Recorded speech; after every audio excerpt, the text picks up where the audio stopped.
बिहारमधील रस्ते प्रकल्पांसाठी 26,000 कोटी रुपयांचं पॅकेज जाहीर करण्यात आलंय। बिहारमध्ये 21,000 कोटी रुपयांच्या पॉवर प्लांटची घोषणा करण्यात आली आहे। याशिवाय बिहारला आर्थिक मदत मिळणार आहे। तर दुसरीकडे एनडीए सरकारच्या या बजेटला बिहारच्या माजी मुख्यमंत्री आणि आरजेडीच्या नेत्या राबडी देवी यांनी विरोध दर्शवलाय। बिहारमधील गुन्हेगारी, कायदा आणि सुव्यवस्थेची परिस्थिती आणि पूल कोसळण्याच्या मुद्द्यावरून इंडिया आघाडीच्या नेत्यांनी बिहार विधान परिषदेत विरोध प्रदर्शन केलं। दरम्यान त्यावेळी माध्यमांशी बोलताना राबडी देवी म्हणाल्या की सरकार जनतेची फसवणूक करण्याचे काम करते।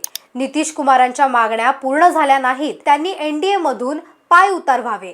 पूर येत आहेत, पूल तुटत आहेत, लोकांची घरे बुडत आहेत, यावर कोणी बोलत नाही, काम नाही। तर केंद्रीय अर्थसंकल्पात बिहारसाठी 26,000 कोटी रुपयांची तरतूद केल्यावर त्या म्हणाल्या की झुंझुना है, इससे कुछ नहीं होगा। यावर तुमचं मत काय हे आम्हाला कमेंट सेक्शन मध्ये नक्कीच कळवा।